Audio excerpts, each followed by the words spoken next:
Okay, thank you everybody for coming tonight. We'll call the meeting to order. We'll start by this meeting takes place in the traditional and ancestral territory of the Mi'kmaq people. We are all treaty people. Now, before we get on to the agenda, I'd just like to make a little statement tonight about the weekend we all just had. So basically, good evening, everyone. Before we begin tonight's meeting, I want to take a moment to address the planned power outage that occurred in the Lunenburg area this past weekend. Nova Scotia's Powers project was essential to enhance our service reliability. However, its execution fell short, resulting in an outage that lasted significantly longer than expected here, as well as Mahone Bay and Riverport. I understand the frustration this caused. On behalf of council, I can't be clear enough on how sorry we are that our citizens, business owners, and our customers at large had to endure this past weekend. I've been clear in my conversations over the last while with constituents, and let me be clear now that our electric utility must be a top priority. Following the outage, I, along with the deputy mayor, met with 5 Nova Scotia Power managers. We had a very constructive discussion towards improving servicing in Lunenburg moving forward with better planning, execution, and communication necessary to minimize impacts on our residents in the future. All of us, council, will meet soon for an internal debriefing and to start strategic planning for the utility. After that, we plan to meet with Nova Scotia Power early in the new year once again. I also want to thank the Lunenburg and District Fire Department for opening Sunday and Monday. We take care of each other here in Lunenburg. That's the community I know, and anyone who has the privilege to work for the town or live in the town, no matter what services they provide or how big or small they may be, have to do the same, and we'll make sure that always happens. I want to assure you that this is just the beginning of a collaborative effort to ensure that situations like this are avoided and you receive the level of service you deserve. So again, I want to truly apologize on behalf of all of us up here sitting around this room, on behalf of our senior staff who endured long, I'm sure quite painful hours at times on Saturday night and Sunday on a situation that had to be done for service requirements. But again, it certainly could have been handled much differently in our humble opinion. So again, thank you very much for understanding. And again, I do apologize. So now we'll move on to the actual meeting agenda. So additions, deletions to the agenda. We have one addition here, 3.1. There's a recommendation in front of us that council add 6.2 Lunenburg Daycare Center to the December 10th agenda. Is someone prepared to move that recommendation? Been moved by Councillor Strong, second by second by Councillor Fullerton. Any discussion? All those in favor, raise your right hand. All those opposed, motion carried unanimous. Now, recommendation to council approve the agenda with the obviously addition for 2010-24 meeting as presented. Moved by Deputy Mayor, second by Councillor Greek. All those in favor, raise your right hand. All those opposed, motion carried unanimous. Approval of the minutes. Recommendation that council approve the November 19th, 2024 meeting minutes as presented. Is there a mover? Moved by Councillor Strong, second by Councillor Fullerton. Any discussion on the minutes? All those in favor, raise your right hand. Motion carried unanimously. Now, tonight we have a presentation from our RCMP, a quarterly report from Gordon Giffen. So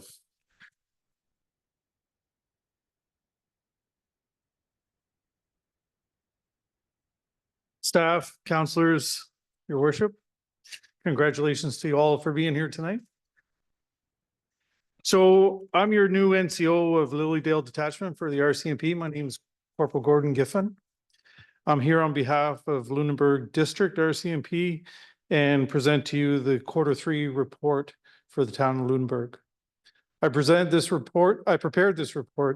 If you have any questions on the report itself, feel free to ask. Does any councillors have any questions for Deputy Mayor? Start out by not a question, but a thank you. I found myself within the report, unidentified, but there as the victim of a theft. and also the successful conclusion of that incident. So heartfelt thanks to our RCMP for their work on that file and all the other things that you do on our behalf. Another comment, just about noting in the report the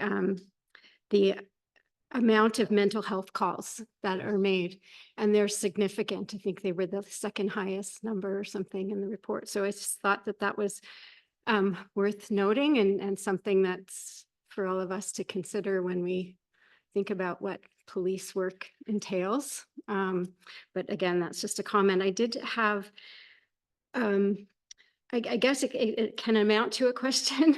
And I look to my colleagues as to the opportunity to perhaps make a motion on this. During our campaigning, we've all talked about the number of times people in the community raise certain issues, and one of them that would be directly of interest to our police service is traffic concerns within the community, within the rural residential neighborhoods.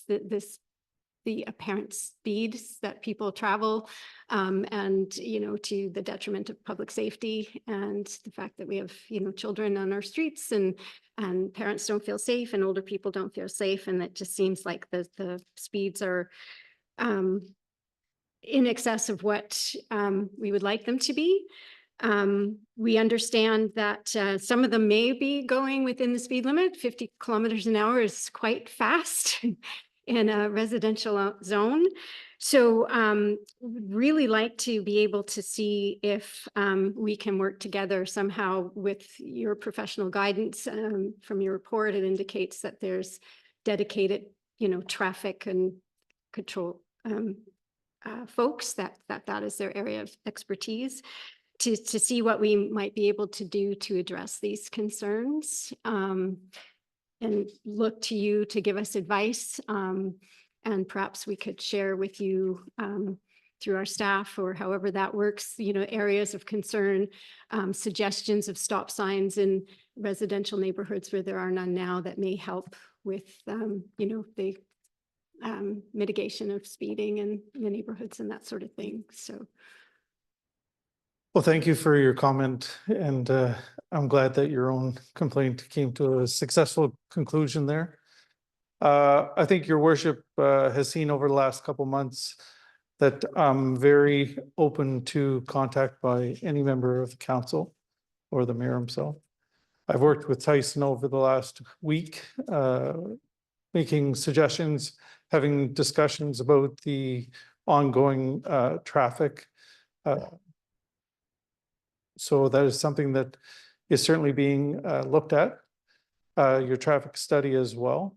I'd just like to tell everybody that we've been very fortunate over the last short period that we have a number of new members coming to Lilydale. In the last 2 to 3 weeks, we've had 2 new members join our detachment. They're young. They're certainly looking to get out on the road. And I hope that everybody in this room will see the increase in the RCMP within the town of Lunenburg itself.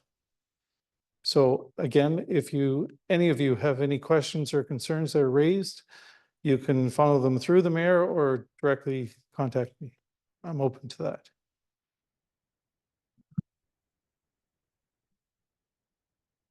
I guess this wouldn't be directed to our to the corporal, but to my colleagues about whether or not it would be in order they'd be open to a motion with regard to getting further information by our staff working with our RCMP contingent to address the concerns that our residents have raised. Is someone prepared to make a motion at this time? I'd make the motion, but yeah, I was just going to say, may I make a motion that staff work with the RCMP and look for the RCMP through our staff to make recommendations with regard to speed in residential areas of Lunenburg. There's been a motion made. Is there a seconder? Second by Councillor Strong. Any further discussion on the motion?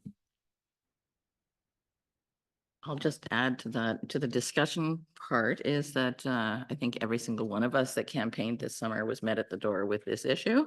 So it's not something that we're just dreaming up now. It's in the community. It's front and center. That's it. I'd just like to add that it just so happened that Corporal Giffen was stationed here during the campaign time around August, I think it was.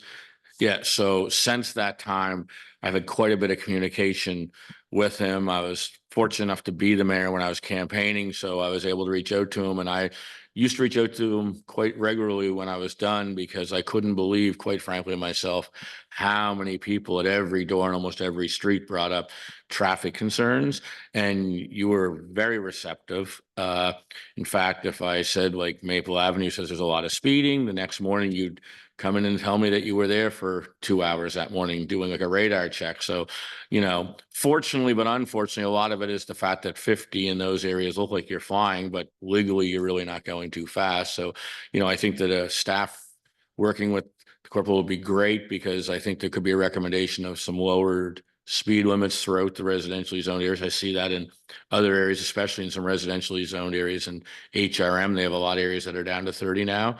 So I think this is a great start. And I will say it's a great change from, I think, the previous number of years. Last night we were here with a meeting, and on the way home, we actually saw, I'm not sure who was working, but there was actually a car pulled over in front of the daycare, which, you know, with lights going, and usually we only saw lights going from the RCMP if it was a major emergency. So it was great to see traffic control here once again. So again, I'd want to thank you for the positive change we've seen within the community since your transfer here. So thank you. And for your openness, because I've probably been a pain in the butt a bit during the campaign, but you've always responded and you've been very, very quick on your response. So thank you. So the motion's in front of us. Are we ready to vote?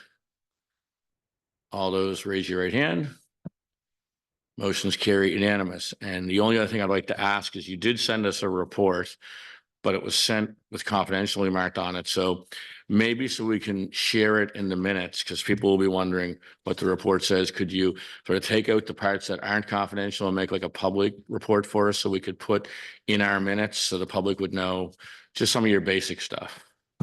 I certainly don't mind sharing some numbers with folks. I've actually sought clarification to have the confidential removed, or what portion of the report I would have to remove myself to make it that it was open to the public. I think I come from a criminal intelligence background. So for me, any numbers that relate to directly to the overall number of members and where they exactly work is concerning for me for the criminal side of the report. I don't mind sharing that in the county over the summer of 2024, there were approximately 2,447 calls. That's an approximate increase of 8% from Q2. Now, that's not a surprising number for the increase in the population base that we have here that we all know increases over the summer. Now, some of those calls for service shift. You mentioned, Councillor Bailey, mental health calls. Some calls for service will shift over the summer to, you know, I'll use the terminology because everybody understands it, drunk and disorderly. We may have an increase in calls like that over the summer, and then over the fall, they'll start to diminish. So for the town of Lunenburg, we looked at actually a 1% decrease over the summer of 2024. So I'm hoping with our new number of members and the fact that they're young members and they want to be active in the community and out there in the car, that we're going to see a reduction in hopefully some of your traffic complaints that you're receiving individually. I myself spend a portion of my day, typically almost every day, in the town of Lunenburg enforcing traffic. So I know some of you, if you haven't noticed me, you will now that you've seen my face. So if you want me to go down through some numbers for the public, I can do that. It's up to yourselves. If you want to go through some of the basic numbers, Just basic numbers. Yep. Okay, for assaults in the town, we had 0 for the reporting period. Uttering threats, we had 1. Theft under $5,000, which is 9. Criminal harassment, 1. Shoplifting is 3. Fraud is 4. Mischief, which includes property damage, preventing lawful enjoyment of property and noise complaints, was 7. Summary tickets that were issued or warnings were 17. Well-being checks are 8. That falls also under your mental health. Unfortunately, we get a lot of these. False or accidental 911 calls are at 7. Typically, that's our elderly population that's doing that, or our young people that get a hold of cell phones or home phones. Motor vehicle collisions 6, and there's your mental health calls 16. Other files, and they make up all different types of calls for service, were 96. Folks, just to give you an idea also of myself and the commitment to the town, I received information that there was possibly some criminal activity taking place on a particular street. Because of my background, I come from 4 years drug enforcement. I thought that the best way to resolve the matter was to contact the homeowner. I had them come to my office. I met with them. I shared the concerns that I had that there may be something that was unlawfully going on within their residence. I shared with them the number of avenues that we had that were available to us to stop that activity that may end up resulting in them being arrested as well. I can happily say that the next day, a member of their family was asked to leave the residence, and that activity is no longer going on. So that's kind of my one-on-one. I like to deal with things. If there's any questions on any of the report other than that I haven't addressed, please feel free to contact me. Thank you very much. Any other questions from council? Thank you very much, and thank you for coming here tonight. Thank you. So now on to number 7, which is there's a motion that we didn't vote on. So we do.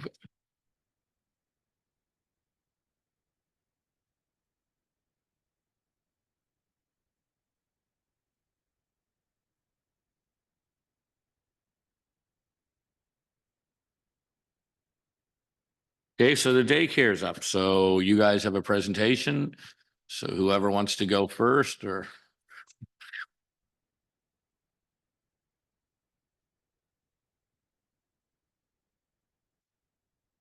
Good evening, everyone. Good. My name is Nicole, and I'm the director at the Lunenburg Daycare Center. I'm excited to share our vision for the future of the new Lunenburg Daycare Center. This evening, we will discuss the pressing need for a new childcare facility within our community and hear from our architect about the design and option sites we are proposing.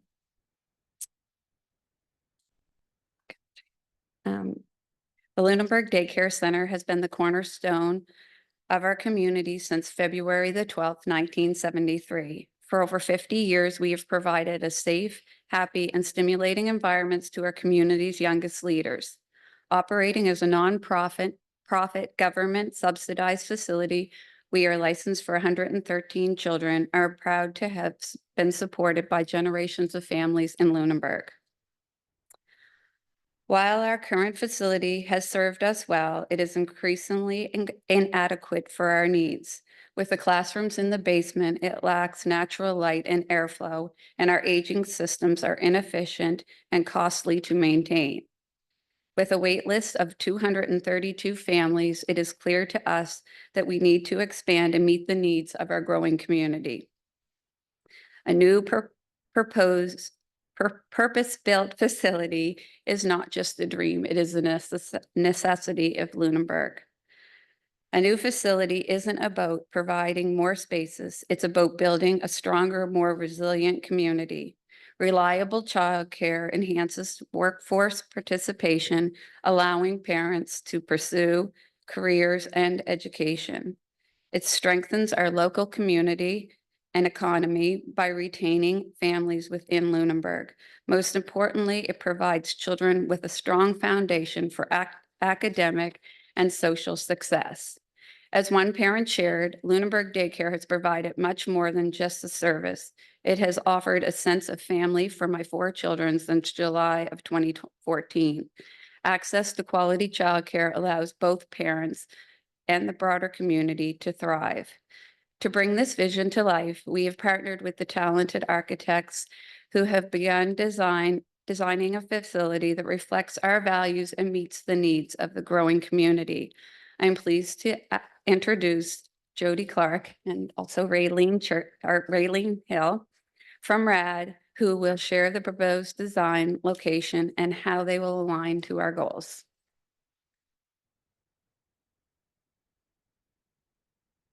Thank you, Nicole, and thank you for having me this evening. As she mentioned, I am Jody Clark with RAD Architects, and we have been working on this project with the daycare for approximately 6 months now. If you could jump ahead a few slides. One more. Perfect. So the site that we are working with is located at 15 Green Street, which you're all very familiar with, is the location of your existing community facilities. And so we were really excited about this site and the potential of locating the daycare here because it is really close to the Blue Nose Academy. So it'd be an easy drop-off location for parents who are dropping off kids at both daycare and at the school. It's close to a lot of green space, so the kids can go on mini field trips throughout the day and really use the site to its full capacity. There's lots of parking, there's walkable access, and it is close to all of the recreational facilities that these children would be using on the evenings and weekends. Some of the considerations we've had are working with the town's engineer to work with the water lines, sewer lines, and the culverts that are going through that site, trying to maintain as many of the community facilities as you have, working with the catch basins that are known to flood at peak times of the season, and working with Nova Scotia Power to ensure that we can supply adequate power to the building. Next slide, please. So just to refresh your memory, some of the site amenities that are currently on that site is the recreational center, which has the gymnasium and the stage. There's a curling club, an arena, there's the baseball diamond and track. There's some courts, the skate park, the pool, and the pool building. And then adjacent there is the soccer field as well. So after many different iterations, we are coming with you tonight to propose 3 different design considerations for the site. And these are all very similar design focused, but just placing the building in 3 different locations. So the first option that we are proposing for you is where we initially started, where we would like to locate the building on the rec center site. You can just move forward 1 slide. Thank you.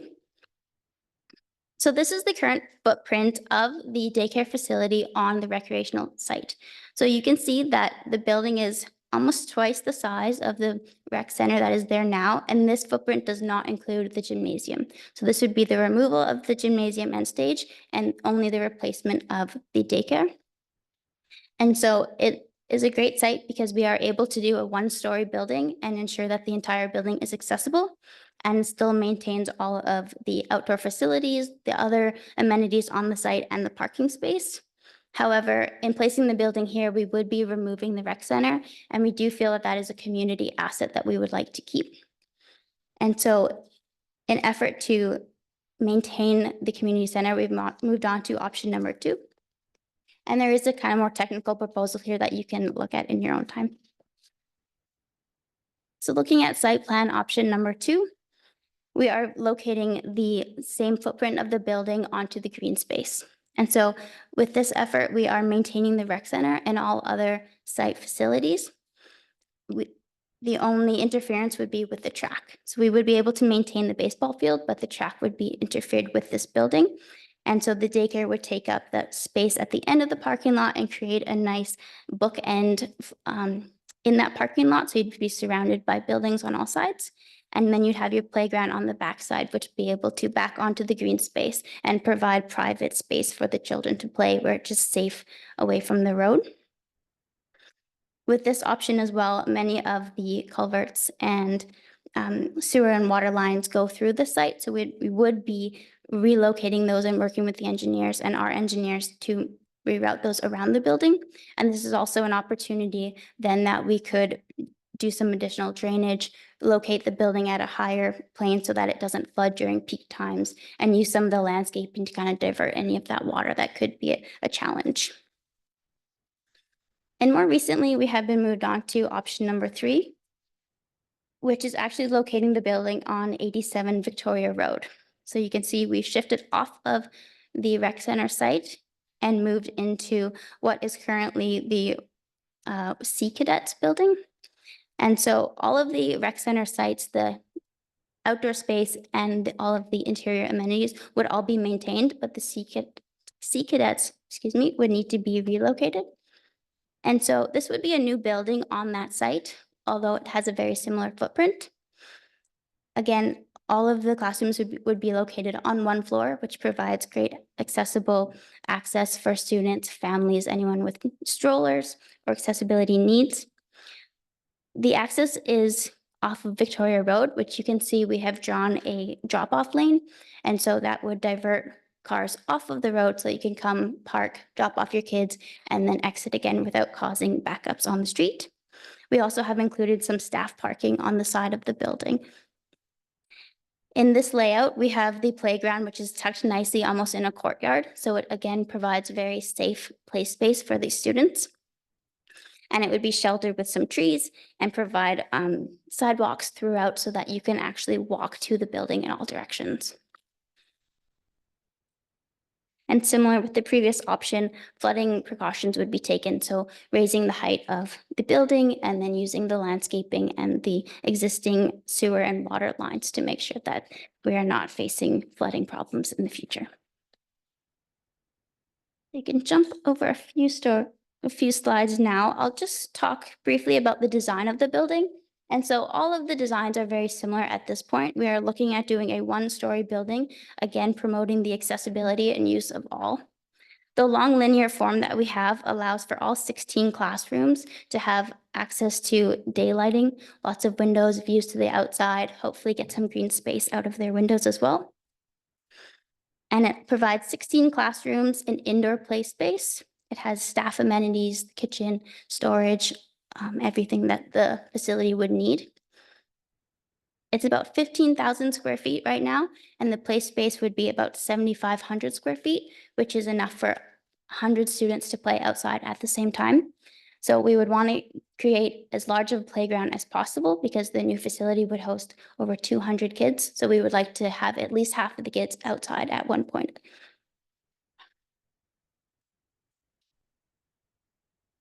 Jump ahead, you'll see here that I've included some elevations and some sections of the building for you to get a sense of the space and how we would be breaking the building down. Since it is such a large building, we always try and make it a little bit more approachable, especially when children and families are the people who would be using the building. We want it to feel very friendly, using the gable form, which is very familiar to Lunenburg and doesn't feel like an institution, making it feel like, if you just jump ahead to the that one there, you can feel we're trying to break the building up into separate sections so it doesn't feel like you're walking into one giant building, but really more of like a village scale.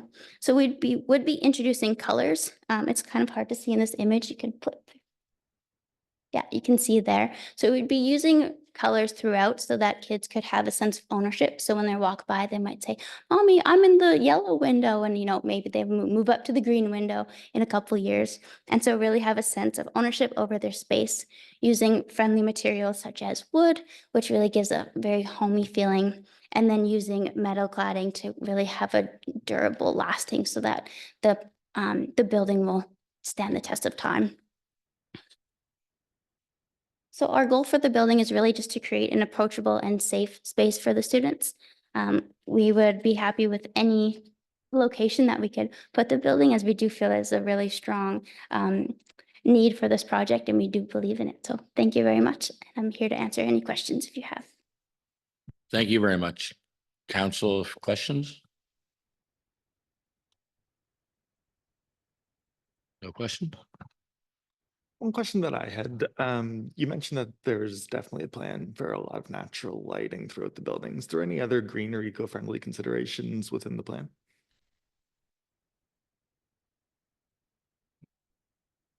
So everything that we would be doing is looking at the lifespan of the building. So using recycled materials whenever we can, obviously using low flow toilets, LED lighting, everything that we can in that aspect. We often do above and beyond insulation values and using very economic heating systems and cooling systems, and making sure that everything is newer and kind of the best that we can get in this day and age within a budget. We are not meeting any specific green goals at this point, but it is a very large improvement from the facility that they have now. Any other questions? Deputy Mayor? Not really a question again. I just wanted to comment that, acknowledging the tremendous asset that the daycare provides to the community. And it's really an important part of a community, and being able to provide space and an increase in the number, recognizing the wait list that Nicole quoted. It's quite incredible, actually, that there's that great a need. So finding the right space is a challenge. I think looking at all of these, others might agree, but certainly really dedicated to try to find the space that will work for everyone, because it's a really important thing to have in our community. So thanks. Yeah, and I'd like to add that, I've been working with the daycare for a while now, and I will say that the people around this table are very, looking very forward to working with you folks moving forward and trying to find the right location and the proper location. But hopefully we'll put our minds together and we'll come up with the right location that will work for all of us, because we all want to see the daycare grow and stay in the town of Lunenburg. And what's exciting for me, 10 years ago, the young generation's population was supposed to decline in this community. I mean, the school was supposedly overbuilt in 2012, and the daycare was never going to have a waiting list. And to see a 230 some person waiting list for the daycare, quite frankly, is overwhelming. And the fact that I think our schools probably overcrowded at this point, from what you hear from the parents, it's a sign that the town is definitely growing with the younger generation, which was unheard of 10, 15 years ago. So again, just to let you know that we are here to work with you, and we'll hopefully see this project through to the end. So thank you very much for all your time, to all the volunteers on the board, because I know this has been very time consuming, and it's taken a little longer than normal, but a thing called the municipal election probably had something to play with that. So hopefully now that that's over and behind us, we can all work together, and hopefully this can happen. So thank you very much. Thank you.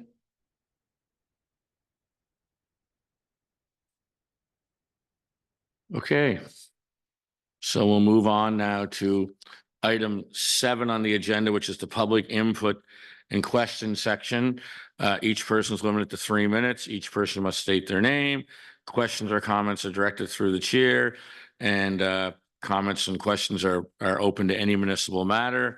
And we do have one person that has signed up, but a few people have strolled in late. So what I'll do is, after the one person that signed up speaks, I'll open it up if anyone else would like to speak, and we'll go from there. So Angus, you're up.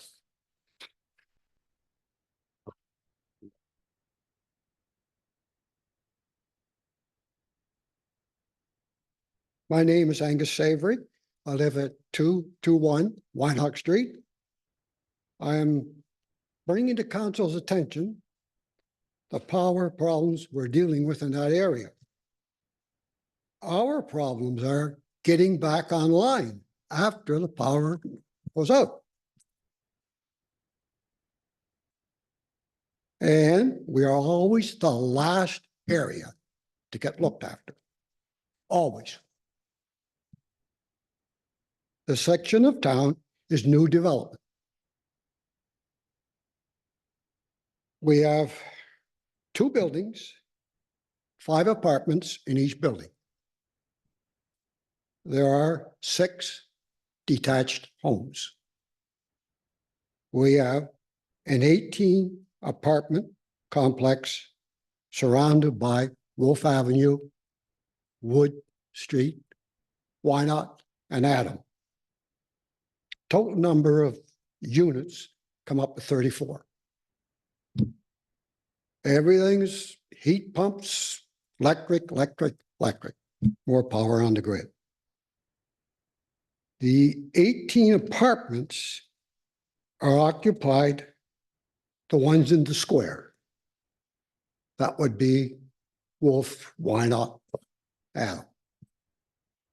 They're occupied by seniors ranging from mid-60s, 70s, 80s, and we have people into the 90s. The last power outage, we had no power 29 hours. 2 nights in the cold, no power, no heat, no warm food. These seniors were not looked after. Excuse me. Put yourself in our place. You look out the window. What do you see? Houses all around us. Christmas lights. Their houses are warm. They can get food. The last outage, when I went through Lincoln Street at 12 noon, there was power on. They brought power up to Wolf Avenue to Adam Street around 5 o'clock. The rest of us, 4 o'clock in the morning before we got power. That means 2 nights with no power, no heat.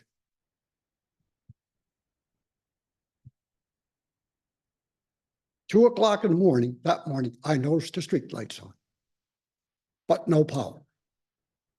I went out and I found the power truck down by Connaught Lane going in there. They told me at that time they could not put our power on because it would knock the grid out down to Victoria Road and they would have to start all over again to bring it back on. This goes on every time there's a power outage.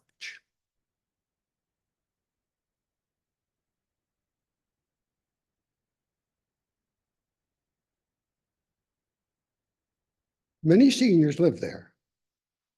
And I would encourage council to have staff looking at a way of checking in on those people. Do they need warm blankets, food, whatever?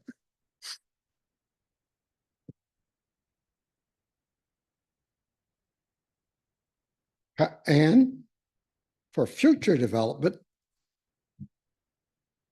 there are 5 or 6 service lots remaining, which would mean another 30 apartments if you issue permits. And the gentleman intends to proceed next year. That could be up to 30 more apartments with no upgrades to the power system. I would like council, direct staff to come up with some options for this area. Thank you.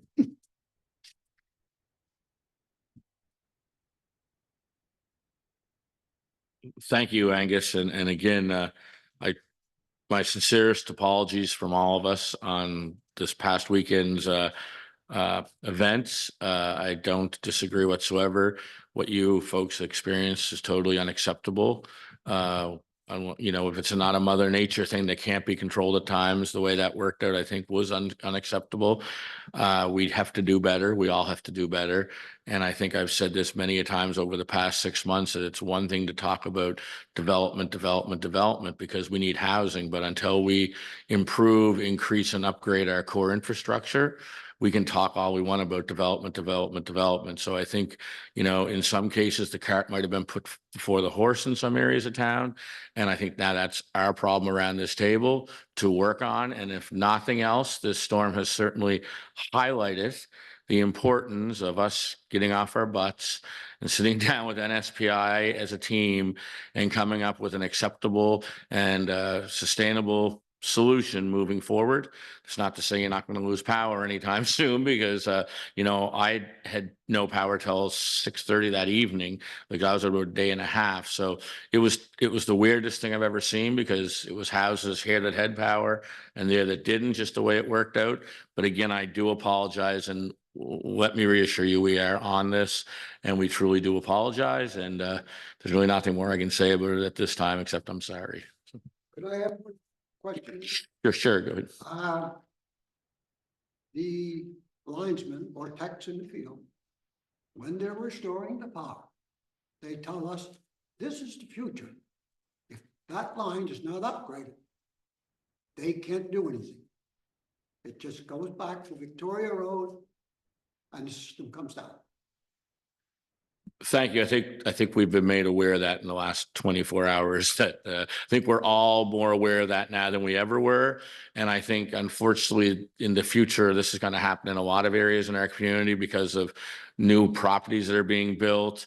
People are building 400 amp service homes now rather than 100 amp service homes, and the grid in general gets overwhelmed very easily. And the fact that it was -12 and everything just turned back on when they hit the button certainly didn't help. So again, between planning issues and communication issues and other things, we did we as well as NSPI let their customers down last weekend. And again, all I can do on behalf of the town is I truly do apologize, and we just have to do better. We have to make sure what happened 48 hours ago does not happen again. So again, I apologize. Is there anyone else that would like to speak that came in early, late, or whatever? Mark, go ahead.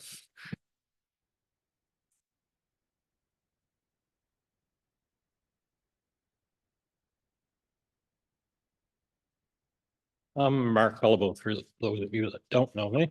Most of you do. Anyway, just on this power thing, I appreciate the comments that Jamie has made.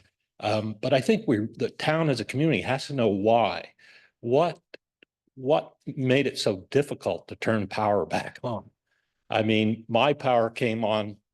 Well, I spent time in Bridgewater where I was warm most of the day, but then when I came home around 4 or before 4, I saw all the lights on Lincoln Street and down below me. I said, "Oh, this is great. I got power." I got home and the power came on for about 5 minutes and went out. And all it was at the end of the day was a fuse. I don't know if they energized the system too fast or whatever, but a fuse blew in a transformer, because I watched them when they fixed it at 10:30 at night. It took 5 minutes to fix, but I spent another 7 hours in the cold. But anyway, I think the community needs to know why this happened the way it happened, and council should come back, or it should be on a future agenda, so that we understand what happened. And I appreciate better now with some of the comments that you've made of what some of the issues are and what this gentleman said. But I mean, I was driving around seeing the Christmas lights, and that was a bit annoying when I had no power and I was home cold. So anyway, I just hope that we could be kept informed, is what I really hope.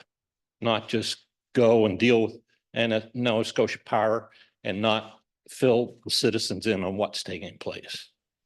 Anyway, that's it. Thank you. Thank you, Mark. And I think I said earlier in my statement earlier today that we do plan on meeting as a council in the very near future to have a debriefing from staff. And hopefully out of that debriefing, we can come out with really what happened, because, we just know bits and pieces at this point. So until we have our debriefing, we will come out and probably make a statement of what actually happened. But just basically, we have to start working on improving the infrastructure and upgrading the infrastructure of our electric utility sooner rather than later.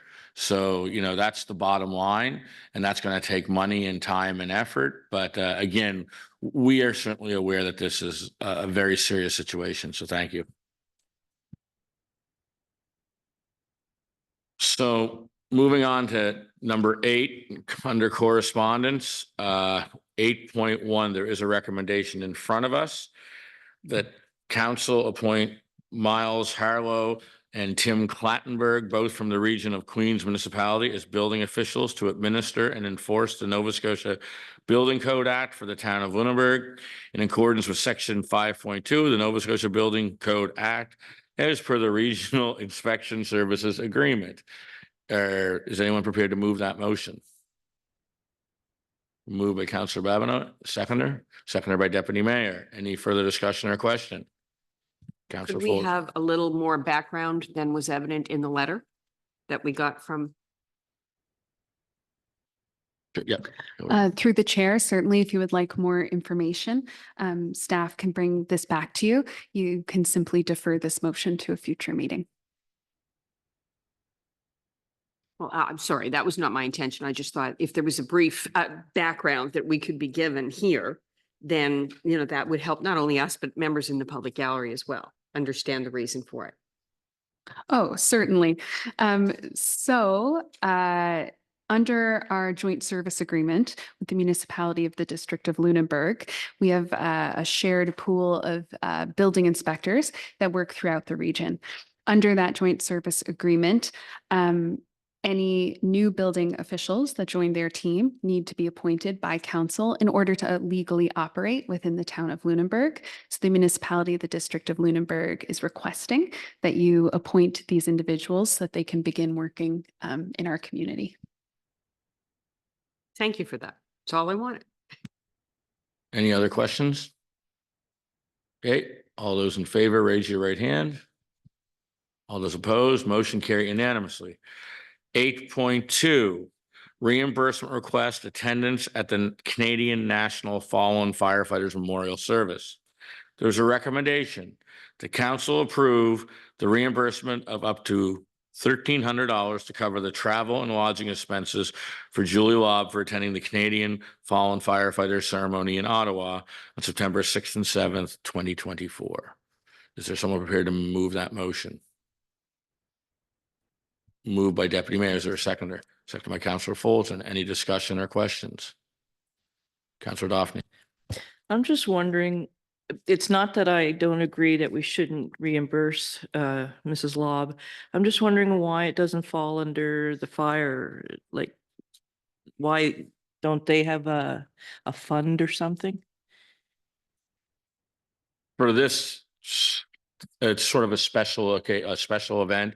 They don't go every year. They only send people when a family member of a fallen fire or a family member is being added to the wall. So Mrs. Lobb's husband was being added to the wall this year, so they decided to send some members, and of course Mrs. Lobb was invited to attend as well. So the community paid for the chief to go. The fire department, I think, paid for some members of the fire department to attend as well, where a fallen firefighter from Lunenburg was being added. And then Mrs. Lobb, through the fire department, was asking to be reimbursed. So this would have been well after any fire department or town budget, quite frankly, was ever approved. So we just felt it was important to support the initiative. So that's sort of why it's on this agenda sort of late in the game. But again, it's a great honor for her husband, Dave to be, you know, put on the wall. So that's why we're being requested to do it this time. Any other questions? Just to, I mean, put the motion on and supporting of it and recognizing that it's an honor, and we'd certainly supportive of family member being in attendance for that kind of thing to be taking place. Like Councillor Daphne, I was just a little, unsure of the timing and whatever, but wouldn't, it is $1,300 and wouldn't want that to be to hold up things, but perhaps, in a follow-up, staff can just advise where this money comes from. And I don't know that that's important now. I'm sure it wouldn't have come to us if it wasn't available at some point, but through the chair, if anyone wants to comment. Kathleen, can you answer? It's coming from the general legislative under the council section for this one. And Hillary and I have had some discussions about trying to build some more funds in the budget for this type of an ask or other type of attendances at that council may want to have throughout the year. Thanks. That's helpful. Thank you. Any other questions or concerns? Okay, all those in favor, raise your right hand. All those opposed, motion carried unanimously. Thank you very much. Now on to 8.3, an affordable housing market data collection request from Modal. Does anyone have anything they'd like to bring up on that item? Through the chair, I'm feeling a little like Councillor Fullerton here. I don't really understand the implications for Town of Lunenburg residents participating in this, whether their privacy concerns are addressed, whether this information can be used in another context for provincial rent caps or anything like that. I just feel uncomfortable making a decision on it or voting on it without knowing whether it's going to be safeguarded or boxed into this particular issue that was being written about. I tend to agree with your comments. I think that this is something that I'm not saying we should or shouldn't do it. I just don't know enough about it. So what I'd like to see us do, if someone was willing to make a motion to send it back to staff, this is going to have to come to budget anyways, because they're obviously requesting funds towards the project. We don't know how much. We don't know what the percentage is. We don't know who they've all invited in on this, if it's just us and Modal or if they've included Mahone Bay and Bridgewater in on it. So I think that it's very important for us to get all the information, tell them, get back to them, tell them we're looking into it and we're investigating it. And we'll get back to them during our budget process. But I think this is something that can wait till we know all the details a little deeper personally, but that's up to you folks. So if someone would wanted to make that a motion, feel free. I guess I will make a motion recommending that, I'll have to have it in front of me here. Where is it, Debbie? That staff review it and we are fully aware of what the implications are to building owners or people that would be responsible in the survey in the town of Lunenburg. I don't want to, I feel uncomfortable waiving their privacy rights. Moved. Is there a seconder? I'll second. Moved by Councillor Strong, seconded by Councillor Fulton. Any further discussion? Deputy Mayor. Yeah, I agree as well with the motion. I guess I'm just, and not only, I guess adding to the fact that we don't know enough is the fact that there could be real benefits to it, but I don't know what they are necessarily. We do have some information, similar information, whether it's insufficient or this is, complementary to that or whatever. I think it would be helpful to know more. So I guess I'm supportive of the motion, but just a fulsome report with both potential problems or things that we want to make sure are addressed, but also with our benefits so that we are fully apprised of the situation or the circumstances of participating, because it's a lovely idea to share in a partnering effort to get information. Anything else? I'd just like to add to that as well that, some of the criteria might include the scope of work that they are talking about with the consultant that they mentioned.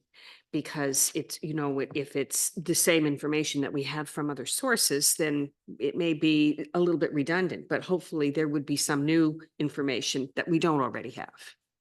Thank you.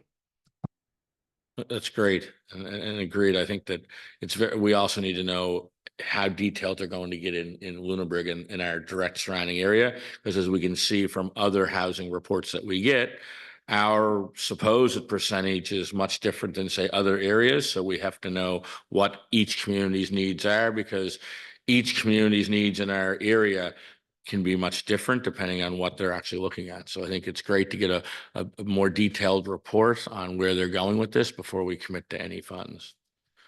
Any further questions?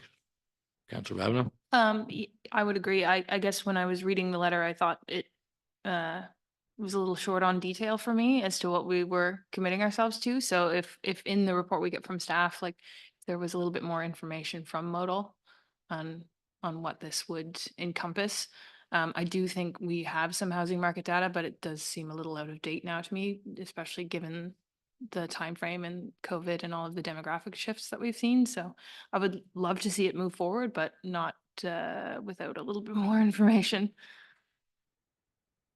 Excellent. So we're ready for them. Oh, Councillor Daphne, sorry about that. Through the chair, I don't feel that this is a black and white issue, rent. I'm talking on behalf of myself.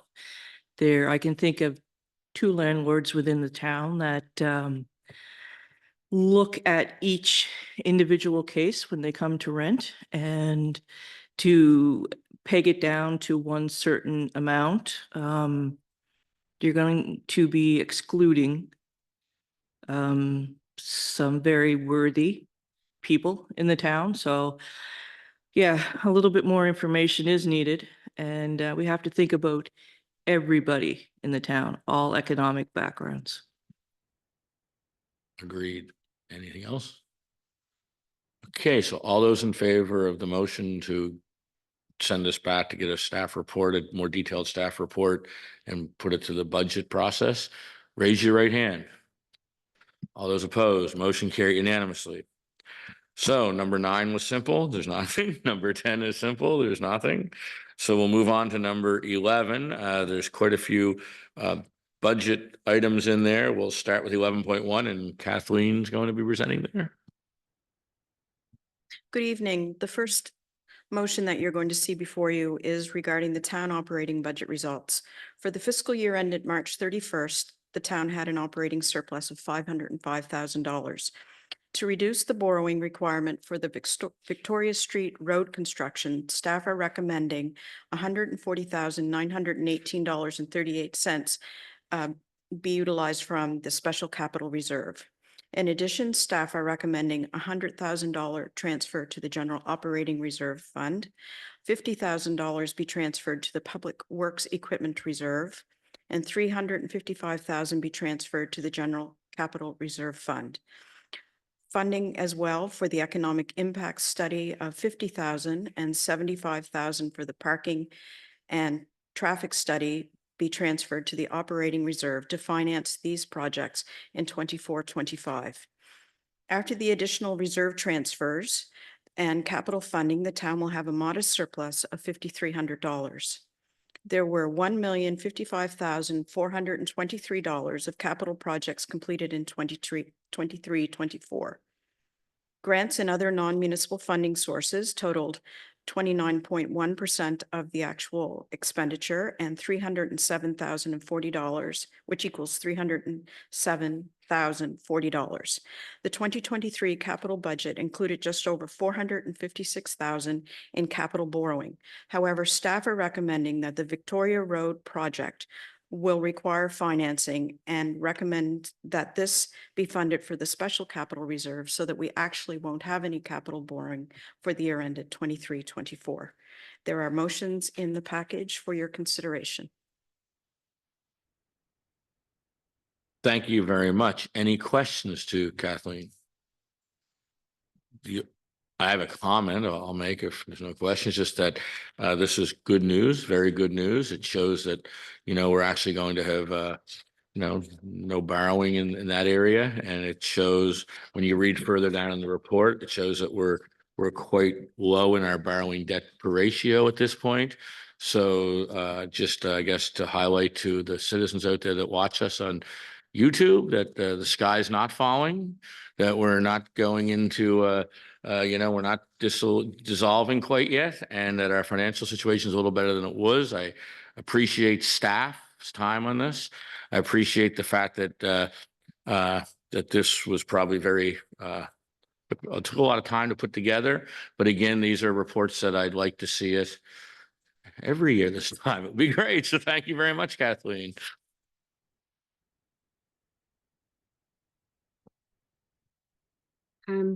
The recommendations in our package are sort of one at a time. So I guess maybe to do that, I just start at 1 and go from there. So I would would move that council approve financing the following 2023-24 capital projects as follows, with the Tannery Road land acquisition of $56,472.04 to be financed from deed transfer tax reserve. Victoria Road Street reconstruction at $140,918.38, originally budgeted as long-term borrowing to be financed from capital reserve, a special capital reserve. And that the infrastructure master plan at $37,120.37, originally budgeted for cost sharing, be financed from the deed transfer tax reserve. That's been moved. Is there a seconder? Second by Councillor Strong. Any further discussion on recommendation number 1? Councillor Fullerton. Quick question about the Tannery Road land acquisition. And again, just a bit of background. Tyson, perhaps you can help me with this, but when we were actually doing the Tannery Road sidewalk, we had to get the front-facing land going down the one side of the street in order for us to actually put the sidewalk in a right-of-way. So that was what the funds were utilized for. This is just a portion of it. The whole project cost for the land acquisition, I believe, was $177,000. And then this year we were actually able to progress and install the sidewalk, which I believe has been a great success for that portion of our community. Thank you. Thank you for the question, because I was trying to figure out what piece of land we bought on Tannery Road as well until this afternoon. So thank you. No, I just wanted to piggyback on Kathleen's comment about the Tannery Road sidewalk. That's a project that started many, many, many years ago. And I'm looking at Mark up in the bleachers. So to see this completed is amazing. So kudos to those people who actually finally were able to get it across the finish line. Councillor Daphne. Kathleen, can you explain to me under expenditures, fiscal services? We budgeted 2.2 million and our actual was 3.1. Like, what is the fiscal? This is where you actually do your debt financing. It's where we pay for the school levy of over $1 million. It's where you'll see the accountability of our capital expenditures. So it's all of those things compiled together. Now, can I remember individually exactly what it is? But if you want some detail on the 3 million, I can certainly provide that to you in an email.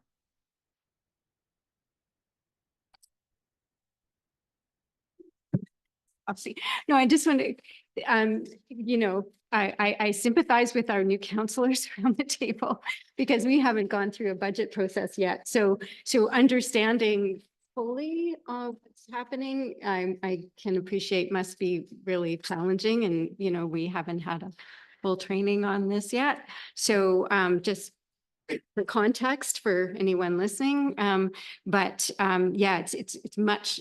Seems to me, as someone who has been through this before, that it's a lot of administrative maneuvering to deal with the current situation from the previous budget to sort of make it all make sense and to make some wonderful improvements to move things that would have been financed with debt that now don't have to be, to move. And sorry if I'm speaking out of turn, Kathleen, please correct me. No, the other thing that I was just going to mention, these reserves that we've just done the transfers for, that is also part of why you're seeing that it's increased from the original budget to where we are now. We're taking 505,000 additional funds across to reserves for future capital that weren't available during the budget season. This is like the surplus funds after we've done our whole year's worth of operations. Thank you. Any other questions? Okay, so there's a motion on the table for recommendation number 1. All those in favor, raise your right hand. All those opposed, motion carried unanimously. Now recommendation 2, who would like to move that one? Councillor Babineau. Yes, so I would like to move that council approve total capital financing for fiscal 2023-24 in the amount of $1,055,423.37 as detailed in Schedule 2. And then it's the next one down as well, right? That council approved the allocation, or is that a separate one? Oh, okay.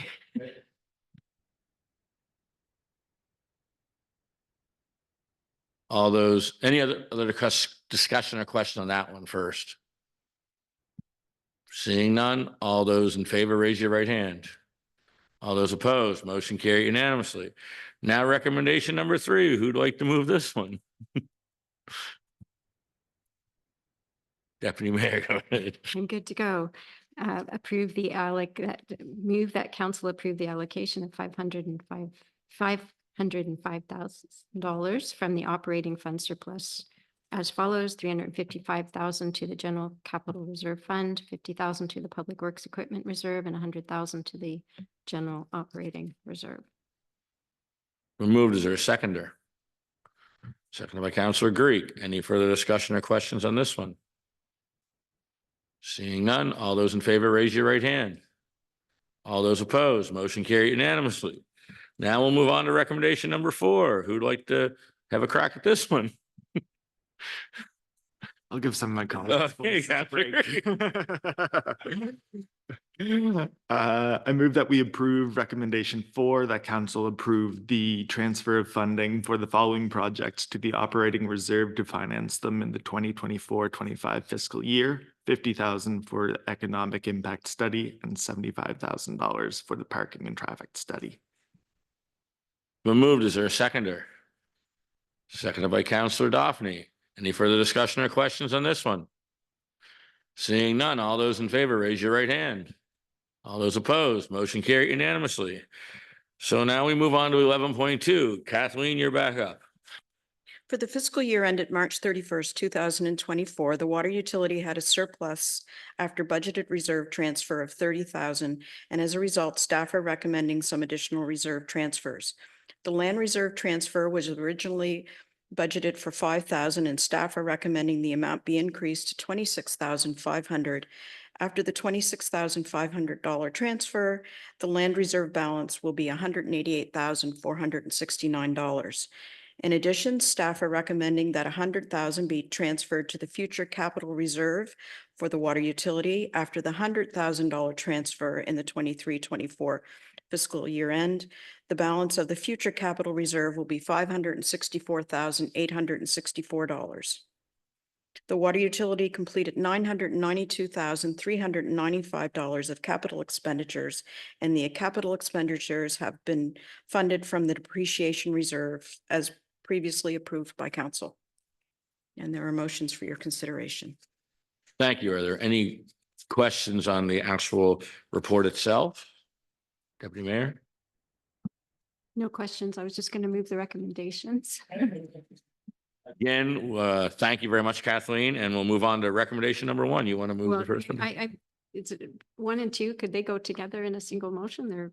Or do they need to be, no, they need to be separate? No, they can be combined. Oh, they can be? Yeah, I'm just there.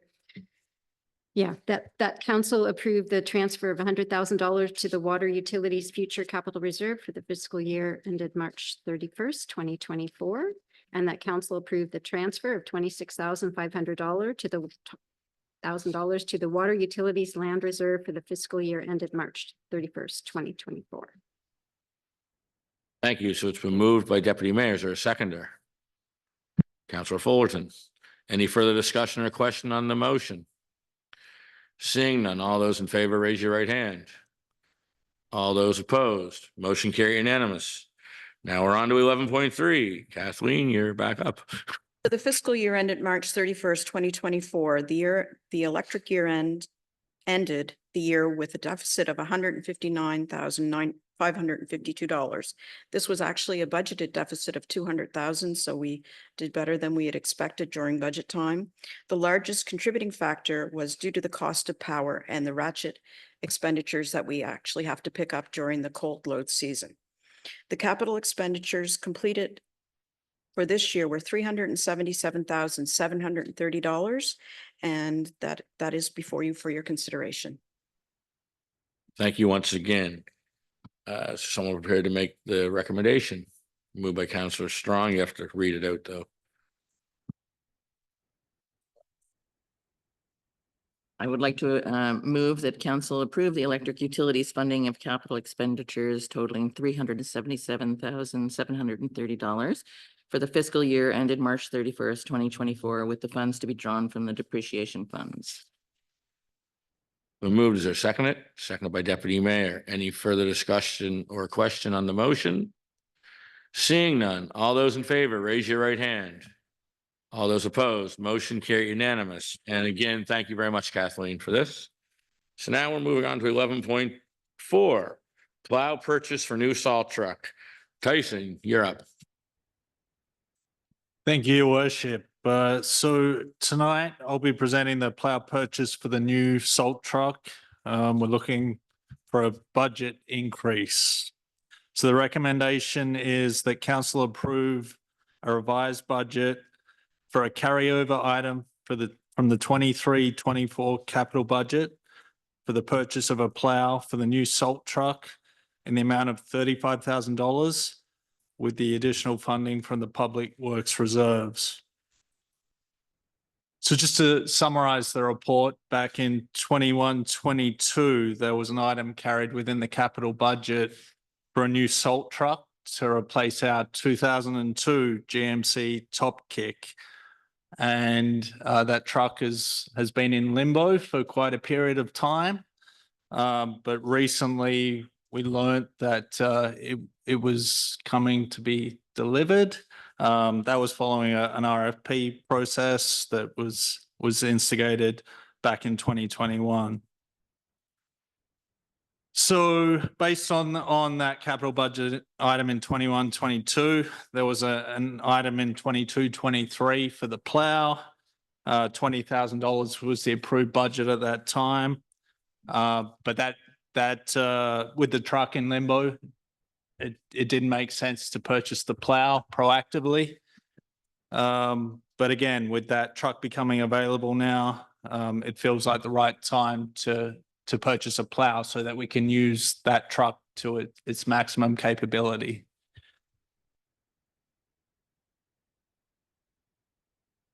So in order to be able to proceed with the purchase, the budget for the plow would need to be increased from the $20,000 from back in 23-24 with an additional $35,000 required in order to facilitate the purchase. So there's a motion for council's consideration. If there's any questions, happy to address them. Are there any questions for Tyson before we move the recommendation? Through the chair, Tyson, would you just be able to confirm the reason for the increase in the budget? Is this, something in terms of inflation or just supply chain increases? Or is this a different, better piece of equipment than had been originally planned for? Through the chair, it's mainly related to supply chain items and the delays there. So thank you. Thank you. Any other questions? So there is a recommendation that council approve a revised budget of $35,000 for a carryover item from the 23-24 capital budget to purchase a plow for the new salt truck with the additional funding to be allocated from the Public Works Reserves. Is someone prepared to move that? Moved by Councillor Daphne. Is there a seconder? Seconded by Councillor Fullerton. All those in favor, raise your right hand. All those opposed, motion carried unanimous. Next on the agenda, 11.5, and I'm really excited to see this on here. So Tyson, you're up. thank you again, Your Worship. So there are two recommendations to council from staff relating to this report. The first is that council increase the budget for the flashing beacon lights to $43,781.50, and that funding for the project be from the operating reserve. And then the second one is that council award the RFP to Black & McDonald Limited for the supply and installation of flashing beacon lights at four crosswalk locations for the amount of $39,956 plus the tax, based on their revised proposal from back on September 18th, 2024.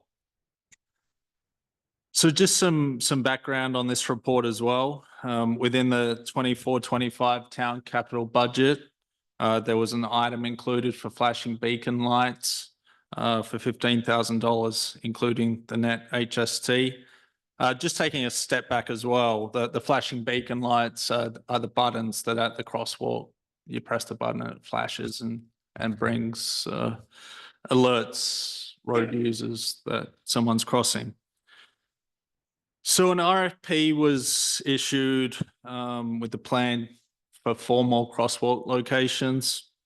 I've listed them in the report. So it's Green Street at High Street near the hospital, Dufferin Street at Churchill at the end of that sidewalk going up the hill there, Victoria Road at Hall Street near Tim Hortons there, and then Victoria Road at Lunenburg BMR, which is that mid-block crossing. So the results of the RFP, we only received one proposal, $59,104, much higher than our budget. So staff discussed that with the proponent. We managed to talk about some scope items and got them down.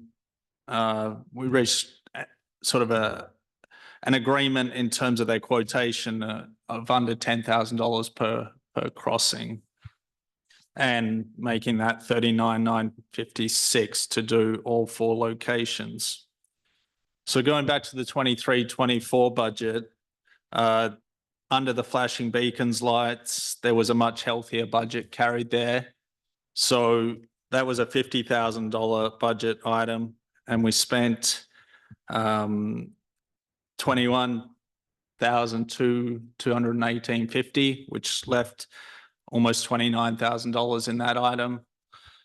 So staff are suggesting we use that amount combined with the $15,000 included in the current year's budget to get us to the $43,781.50 and allow the work to proceed under the new proposal.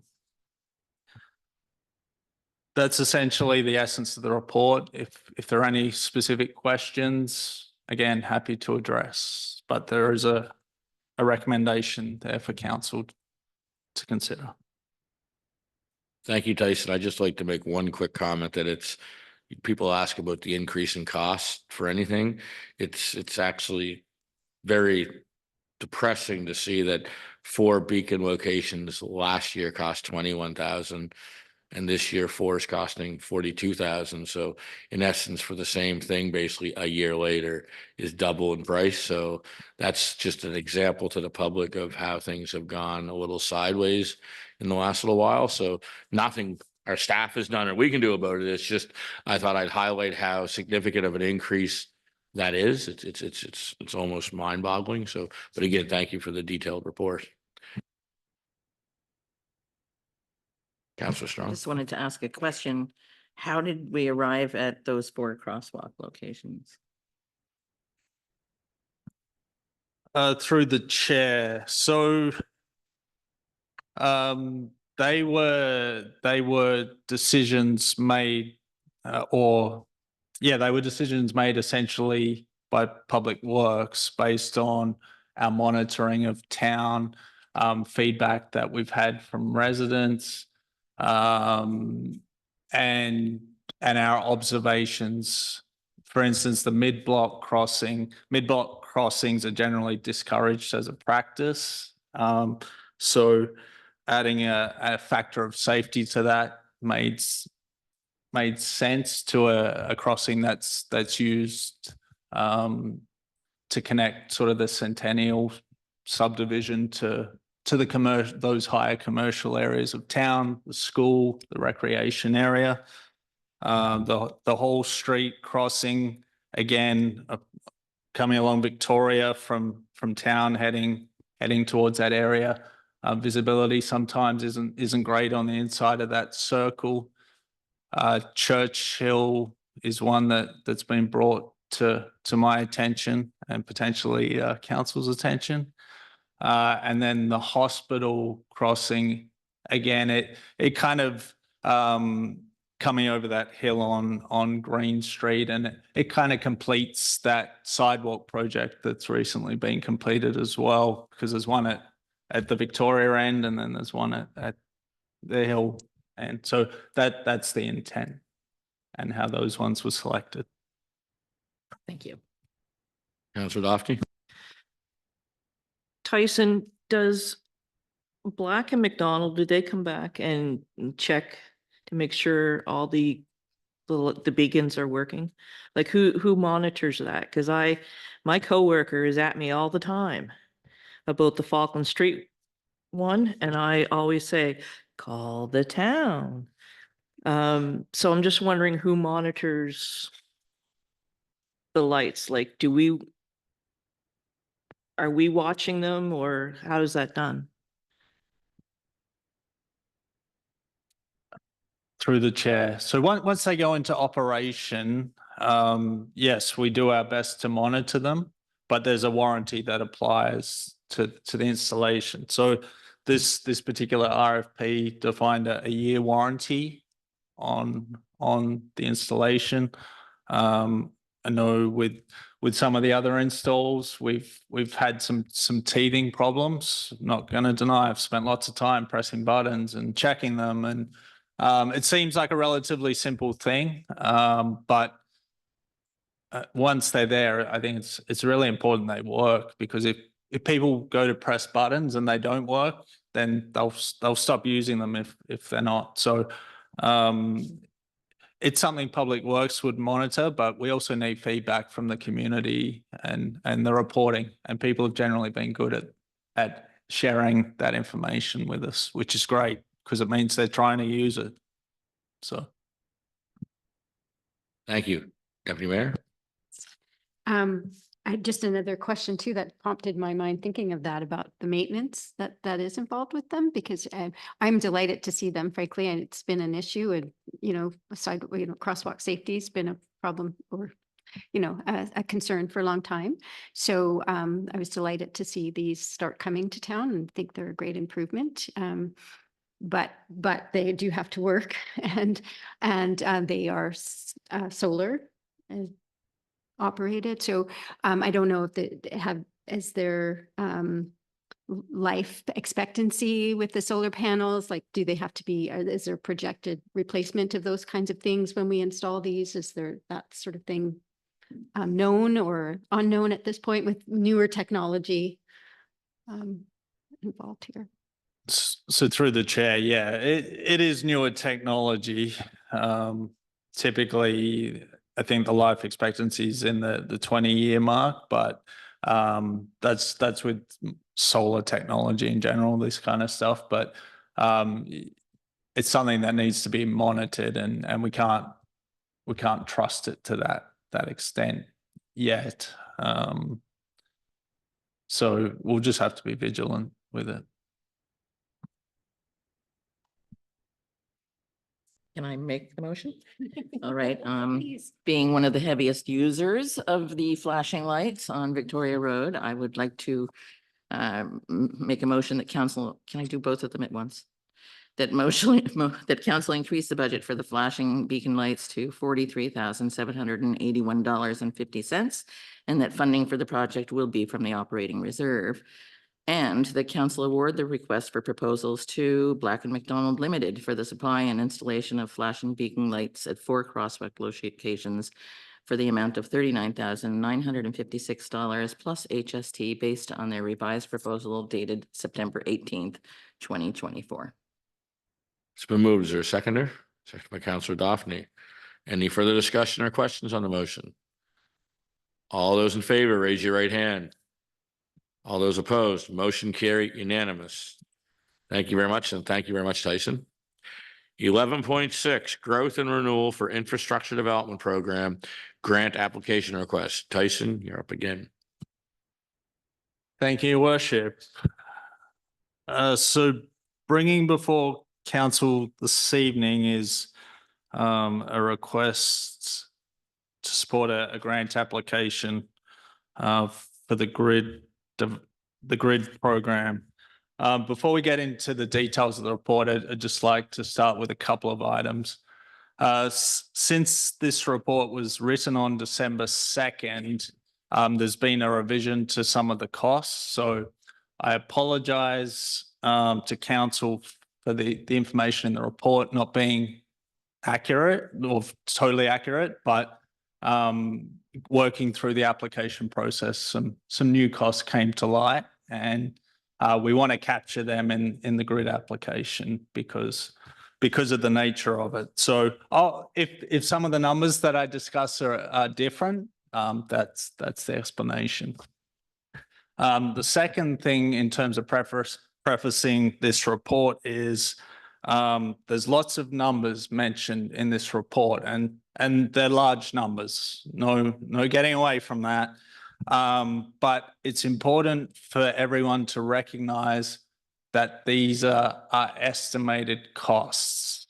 There's nothing firm in this. This is an order of magnitude prepared by a consultant based on the scope of the work. Nothing is formalized until this process is followed through. So I just wanted to make sure that's clear. So the recommendation from staff is that council approve an application to the Growth and Renewal for Infrastructure Development Program for the wastewater treatment plant upgrade and expansion project. So the province has launched the GRID program to help fund municipal infrastructure projects, including water, wastewater, stormwater, accessibility, and climate change adaptation projects.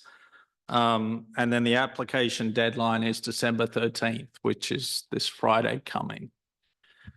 Staff are recommending applying for the GRID program to address the estimated $6+ million shortfall that we're identifying from the existing funding that's in the capital budget and the latest cost estimate that we've received from the consultant.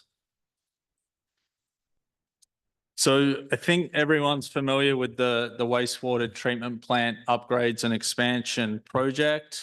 It includes the construction of the SBR tanks, upgrading a lot of infrastructure that exists within the plant, the headworks, the UV disinfection, sludge holding reactor, and also it includes supply of a backup generator, which would be very helpful in power outages.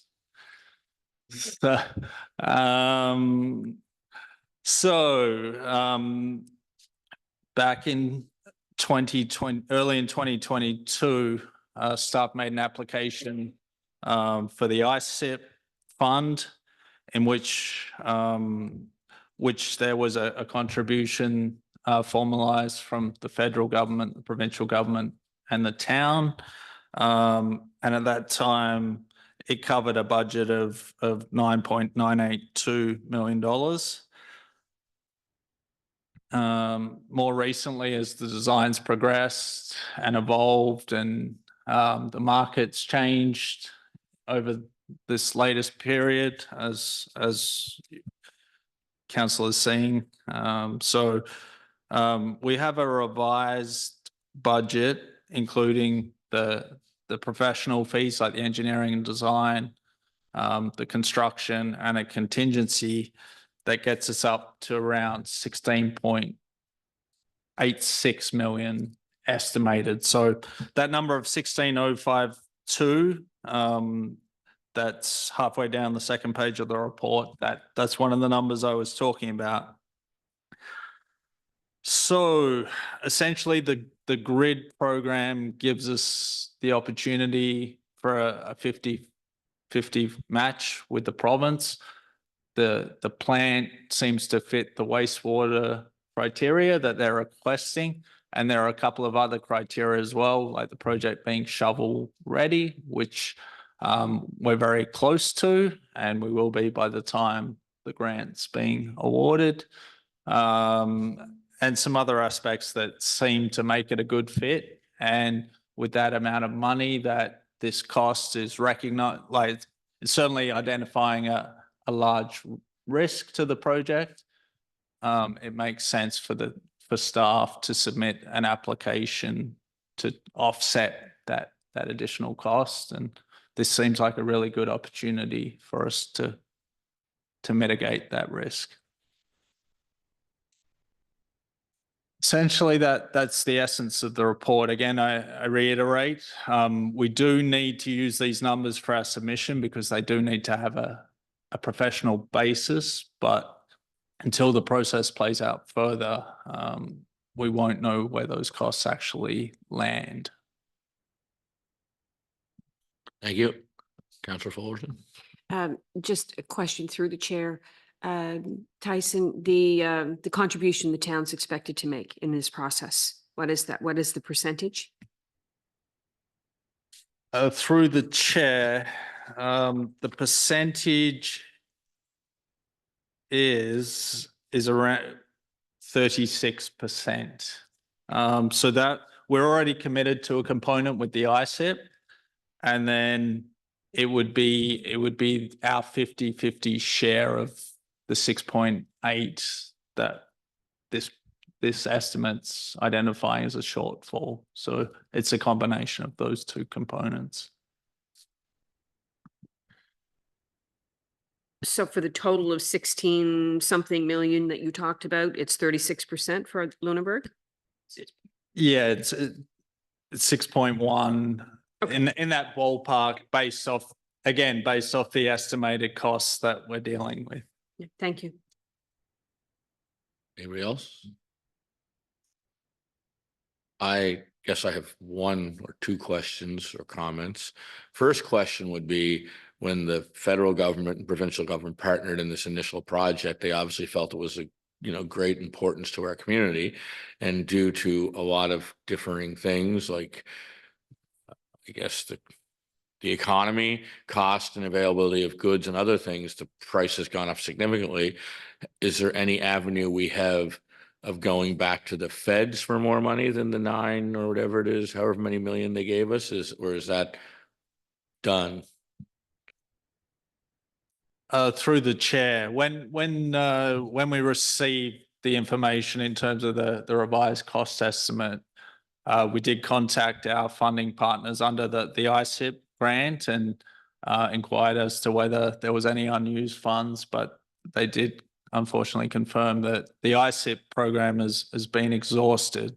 That doesn't mean there potentially isn't other opportunities, but not directly to build on our ICIP. Okay, thank you. And I guess then 2 comments would be, so this Friday is the deadline. So I'm assuming that you guys have it all ready to roll and we're going to approve this because it's basically 3 days away. So you guys are, if we approve this tonight, you guys are ready to roll? Through the chair, the bow isn't tied on it, but we're well being proactive, and it seemed like a good idea to start a bit earlier than tomorrow morning, first thing on this. That's what I assumed. And then lastly, it was brought up to our attention many times that when we apply for these funding opportunities, maybe copy us around the table and make sure you copy the MLA. So you never know when we might run into the MLA in a conversation. So that might help. So just a little bit of suggestion for you. So the recommendations in front of us, is someone prepared to move the recommendation that council approve the application to the growth and renewal for infrastructure development program for the wastewater treatment plant upgrade and expansion project? Councillor Babineau. Who moves, there a seconder? Seconded by Deputy Mayor. Yeah, and could I just? Yeah. Any further discussion or question on the motion? Yeah, no, I think I really just need to add emphasis to the importance of this. It's been a priority, or it has to have been. It certainly was during my previous term in office, and delighted to see that we're this far along despite the increases. It can't be delayed longer. And to the Mayor's point earlier, basic infrastructure is of utmost importance, and this is really extremely important. And so thanks staff for all the work they've done to get it here, and look forward to. Thank you. So any further discussion or questions? All those in favor, raise your right hand. All those opposed, motion carried unanimously. So now 11 points. Thank you very much, Tyson, by the way. 11.7, water and wastewater modeling expenditure request. And Hillary is going to present this and explain a little deeper what this is. Yes, good evening. Thank you so much. And I assure you, this is the longest staff report I'll be presenting this evening. The recommendation before you is to approve an allocation of 35,000 plus HST for comprehensive modeling of the town's water and wastewater systems. This modeling will help us understand what water and wastewater upgrades would be needed if there were to be development on Tannery Road, as shown in the comprehensive community plan, in Old Town on, for example, the existing vacant lots, along Victoria Road, or at the Foundry Lands. This modeling serves two purposes. First, the data generated will allow the town to accurately assess and plan for future infrastructure needs. Second, the modeling is a foundational step toward creating the Sustainable Infrastructure Funding Program, a key commitment under the town's Housing Accelerator Fund application. If this work is not completed, the town may lose this funding. Importantly, because this expenditure will be covered by the funds already received through the Housing Accelerator Fund, it will not impact the town's operating or capital budgets. Interim Director of Finance, Kathleen Refuse, has suggested an amendment to this motion to clarify the funding source. The recommendation is to specify that the 35,000 plus HST is to be drawn from the Housing Accelerator Fund. This adjustment ensures clear direction to staff and reinforces the town's commitment to leveraging targeted funding sources efficiently. Lastly, I would like to note that updates on the Housing Accelerator Fund and all of the initiatives that were committed to by the previous council under this fund are recommended for referral to Committee of the Whole on January 7th. This will provide an opportunity for a more comprehensive discussion of progress under this fund and next steps for council consideration. Thank you. Thank you. Any questions, discussion? Councillor Strong? I'll make the motion if there are none. Okay, I would make a motion that council approve 35,000 plus HST for water and wastewater modeling towards, and to be drawn from the Housing Accelerator Fund for water and wastewater modeling towards creating the Sustainable Infrastructure Fund Grant Program. So moved. Is there a seconder? Seconded by Councillor Greek. Any further discussion on the motion? Question? Councillor Greek.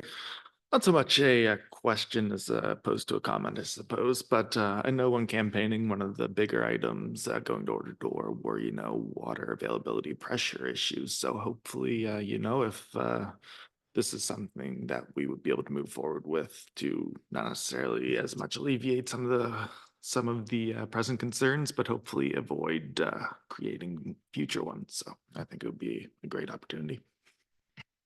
Thank you. And the thing I like is the new modeling will study different areas as well than we studied previously.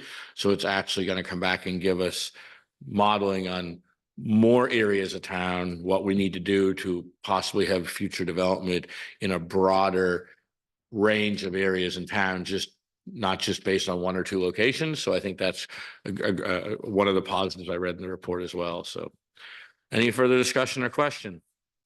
All those in favor, raise your right hand. Opposed, motion carried unanimously. 11.8, Hillary, you're up. Thank you. In accordance with the new municipal code of conduct that has already been adopted by council, council needs to appoint an investigator to review complaints. We are recommending appointing McGinnis Cooper and MC Advisory as the town's investigators for code of conduct complaints. Thank you. Okay, Someone prepared to move that? I will move that council appoint Kirsten Amos, McGinnis Cooper, and McGinnis Cooper Advisory under the town's existing legal services agreement as the investigator for code of conduct complaints involving elected officials. So moved. Is there a seconder? Second by Councillor Fullerton. Any Deputy Mayor? Just a question, which I just popped into my head, and I'm not sure if it was covered. If it was, I didn't catch it. But is this, is a person we're recommending, I know we have a relationship with McGinnis Cooper, which is a positive thing, but are they one of the municipal affairs was going to identify folks as, recommended a short list? Would this person or the firm be on that list, I guess is what I'm asking. Through the chair, that list, there has been no list distributed at the moment of recommended personnel for this new code of conduct. Again, we want to meet the provincial deadline of appointing an investigator, and we feel confident that McGinnis Cooper and MC Advisory, given their areas of expertise, will be able to apply the principles of natural justice and the other expectations under the Municipal Government Act appropriately. Thank you. And that just highlights another issue that we've had, for quite some time in municipal government. The MGA dictates what we need to have in place by a certain date. I think December 19th is the deadline for this. And the Department of Municipal Affairs was going to get back to us with a list of people we could get, people off of, and that list hasn't been sent in yet. So again, we have to make our own decision, and I guess we'll find out later if it's approved or not. But we honestly can't not approve this because December 19th is next week. So again, Municipal Affairs might have wanted to expedite the list, in my opinion, but anyways. Through the chair, my understanding that it wasn't the the Department of Municipal Affairs specifically that was going to issue the list, but some third parties. So I just wanted to add that so it could be reflected on the record. Though again, this is not me undercutting a point well made by any stretch. Oh, and I was just we learned a month ago, it was so important to have this done by December 19th. So I think we're acting professionally in what we have to do. So there's a motion in front of us. All those in favor, raise your right hand. All those opposed, motion carried unanimously. Now we're going to move on to 11.9, citizen appointments to council advisory committees. Hillary?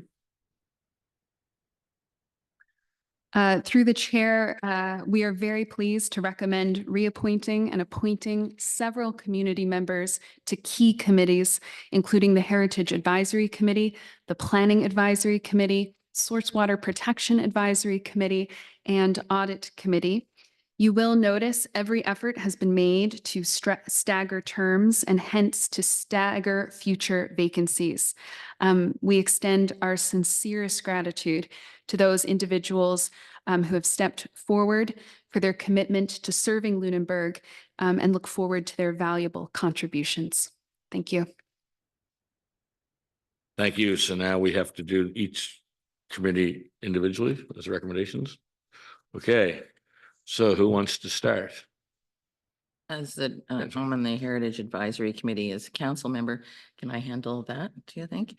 And I think I can combine those two recommendations. Okay, so I would move that council reappoint Oliver Osmond and Nathalie Irving to the Heritage Advisory Committee as representatives of the Lunenburg Heritage Society starting immediately for a 2-year term.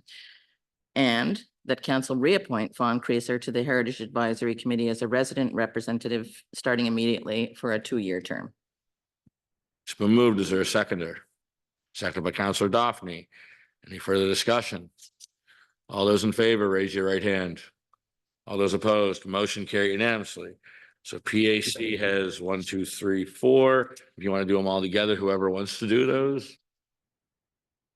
Hey, Councillor Babineau. All right, so I would like to make a motion that council reappoint Colin Whitcomb to the Planning Advisory Committee as a resident representative starting immediately for a 1-year term, and that council appoint Paula Rennie to the Planning Advisory Committee as a resident representative starting immediately for a 2-year term, And that council appoint Rachel Martin to the Planning Advisory Committee as a resident representative starting immediately for a 2-year term. And that council appoint Bill Fleming to the Planning Advisory Committee as a resident representative starting immediately for a 3-year term.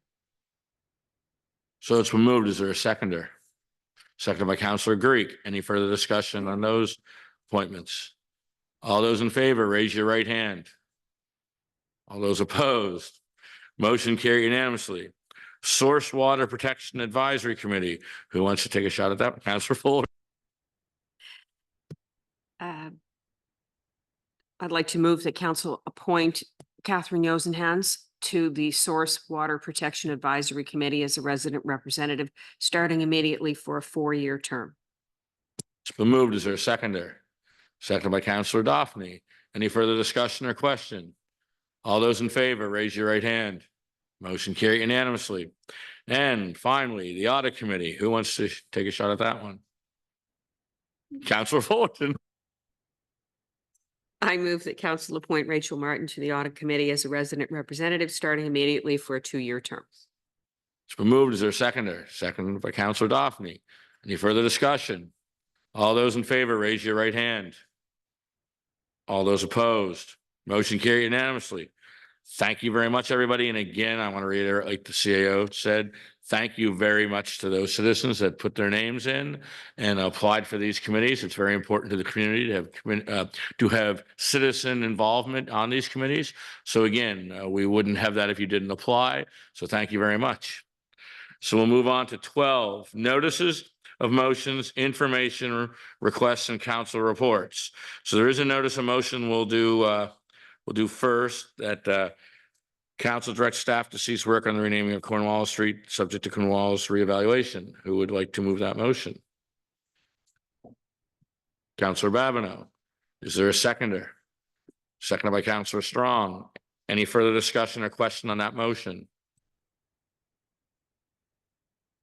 All those in favor, raise your right hand. Those opposed, motion carried unanimously. So that's all we have in written, but now we're going to go around the room. I think I started on the far left last meeting, so I'll start on the far right this meeting. So Councillor Strong, you're up. I have a notice of a motion for the next meeting. And that is that council amend Appendix A of the town's committee's policy to include the Lunenburg Academy Foundation. Thank you. Staff, you have that? Okay. Councillor Daphne, do you have anything? I got lots of stuff. Awesome. All right. I want to thank Mrs. Hunt's grade 5 class at Blue Nose Academy for crafting some of the best ever Christmas ornaments adorning our tree at the museum. Big thanks to George and Patrick Stead for their sparkling cherry ornaments and for helping me hang the ornaments. They know from experience and hanging around with me that I require lots of help. Did you know today is Human Rights Day?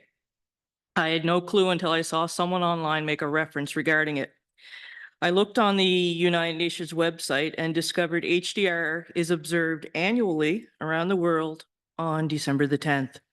It commemorates the anniversary of the world's most groundbreaking global pledges, the Universal Declaration of Human Rights. This landmark document enshrines the inalienable rights that everyone is entitled to as a human being, regardless of race, color, religion, sex, language, political or other opinion, national or social origin, property, birth, or other status. The declaration was proclaimed by the United Nations General Assembly in Paris on the 10th of December, 1948, and sets out for the first time fundamental human rights to be universally protected. The theme this year is Our Rights, Our Future, Right Now. It is a call to acknowledge the importance and relevance of human rights in our everyday lives. And I think this next part is especially true for these times. We have an opportunity to change perceptions by speaking up against hate speech, correcting misinformation, and countering disinformation. This is the time to mobilize action to reinvigorate a global movement for human rights. The winter solstice arrives at 5:19 a.m. on December 21st. Throughout history, societies across the world have held festivals and ceremonies marking winter solstice, the day of the sun's rebirth. Most often, winter solstice celebrations honored the symbolism of fire and light, along with life, death, the rising sun, and the moon. Today, the winter solstice is a reminder to honor our connection to the natural world. So, No. What did you do? I invite you to join me at 7:15 a.m. on December 21st on the Swicker Wharf to listen to a reading of the poem, The Shortest Day by Susan Cooper, take part in a written cast-off of things you do not want to carry into the new year, and a drink of wassail while we watch the sunrise at 7:50 a.m. A time to slow down, gather yourself, and be quietly thankful for how the lessons learned in 2024 have brought you to where you are today. And finally, it's funny or ironic, I should leave this to the last and that I wrote about it tonight because in the RCMP report, he had mentioned mental health. And Andy Williams says, Christmas is the most wonderful time of the year. Not for all. We have people in our town, we all know some people, who could use some kindness for a variety of reasons this season. So please, I ask all of you here and out in online world to compliment somebody on their clothing, smile, wave to the person crossing the street, carry groceries to the car for a senior with a cane, anonymously buy a turkey dinner for a family. It really does not have to be much to give someone all the feels for a little bit of time. Thank you. Deputy Mayor? That's a tough act to follow. So I'm not going to attempt it. Well said, Councillor Daphne, and I'll see what we can do about 7:50. It's 7:15 or 7:50? 7:15, 7:15. I could have did it at 5:19 a.m., but I figured I'd be alone. Okay, over to Councillor Babineau. Anything? Councillor Greek? First and foremost, I would really like to say that Councillor Daphne, that is going to be a big challenge to my wake up time. On a little bit more of a serious note, had the first meeting with some new council members last Friday for the Region 6 Waste Management Committee. Myself and Councillor Fullerton from Town of Lunenburg, as well as Hillary and Tyson were in attendance. From that, probably the most interesting thing and the most useful thing to come out of that for me is I'm not sure if everyone here and online is aware, but there is an app for the region. It's called R6 Recycles. So if anyone's interested, feel free to download that. It's able to provide you with a reminder of waste collection pickups, as well as certain useful recycling information and tips. So just wanted to make sure that everyone was aware of that if interested. Thank you. Yeah, I have the app on my phone. It helps me put the right garbage out every week. Councillor Fullerton. I have nothing to add to all of this. Thank you. And I'll just add, I was going to say this at the very end, but people might be leaving soon because we've been here for a while. So I just want to thank everybody that is in attendance and those that are home watching. We found out during campaigning there actually is quite a following for council. So again, thank you very much for following us this past year or so. And again, We're going into that time of season, so please, everyone, have a safe and happy holidays from myself and all of us around the table. And remember, folks, when you're on social media or wherever you are, we're all everybody's neighbor. We're a very small community. So over the Christmas holidays, much like Councillor Daphne said, give your neighbor a hug, say hi to somebody, just be kind and be nice over the holiday season. So again, thank you again to all the citizens that seem so engaged and interested in this wonderful community. So again, thank you. So we'll move on to 13, which are items of consideration for our next couple of committee of the whole meetings. So there's 5 items listed there for our first committee of the whole meeting, which will be January 7th. So there is a recommendation that council refer agenda items 13.1 through 13.6 to a committee of the whole meeting for further discussion, and that committee of the whole meeting be scheduled for January 7th, 2025 at 6 p.m. or on a date and time that best suits council's availability. So is someone prepared to make that motion? Moved by Councillor Strong. Is there a seconder? Second by Councillor Babineau. Any discussion on the items of the date? All those in favor, raise your right hand. All those opposed? Motion carried. Now, we have another recommendation for our next committee of the whole meeting. That council refer agenda items 13.7 through 13.11 to a committee of the whole meeting for further discussion, and that committee of the whole meeting be scheduled for January 21st, 2025 at 6 p.m. or on a date and time that best suits council's availability. Now, before I go any further, I will be away that week. You're more than welcome to have a committee of the whole member meeting without me, but if you'd like me in attendance, if you want to move it to the week after it, I'm okay, but it couldn't be on the Monday night just because that's when I get back. So Lord knows with flying if I actually get back or not by that evening. So it's up to you guys. I just want to let you know that when you make the recommendation. So someone prepared to make a recommendation of that date or another date?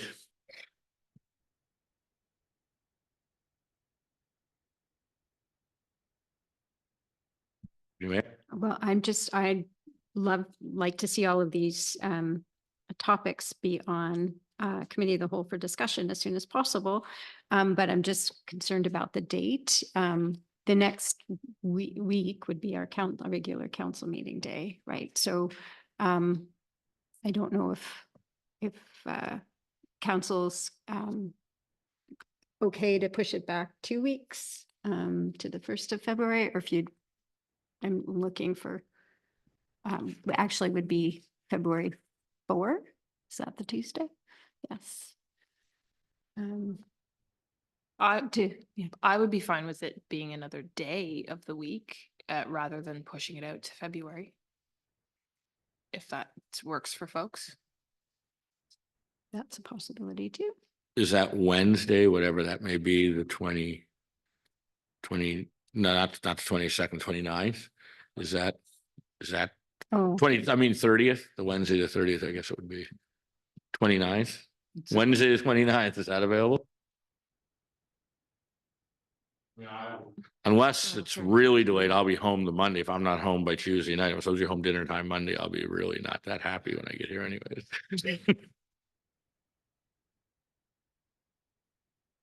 So we need a motion then. So So I'm making the motion that we move it up to committee of the whole, the items listed. Public policy, public input policy, expense and hospitality policy review and update, marketing levy, short-term housing report, parking and traffic study, and that the date be changed from the recommendation to January 29th, sorry. My calendar disappeared. 29th. Okay, it's been moved. Is there a seconder? Moved and seconded by Councillor Babineau. Any further discussion? So just for clarity, we're talking about combining the first recommendation with the second recommendation? No, the first recommendation is to have it on the 7th. So there's 2 different meetings. There's one on the 7th. Right. And then we're going to have the first recommendation. We're just changing the date on the second recommendation to the 29th rather than the 21st, I think. Yeah, the recommendation was to hold the meeting on the 21st of January, so 2 weeks after the first one. so in between our council meetings. And since the mayor's away and unavailable that week, pushing it back to the next week, we would have a council meeting on the 28th. Council meeting on the 28th, and then we would meet again. Okay, At council thank you. committee of the whole on the 29th. Okay, so all those in favor, raise your right hand. All those opposed, motion carried unanimous. So now I need a recommendation. The council move into closed session at 7:59 to discuss agenda items. 14.1 and 4.2. Is there a motion? So moved by the deputy mayor. Is there a seconder? Second by Councillor Babineau. Thank you very much, everybody. Thank you all for coming, and happy holidays, everyone.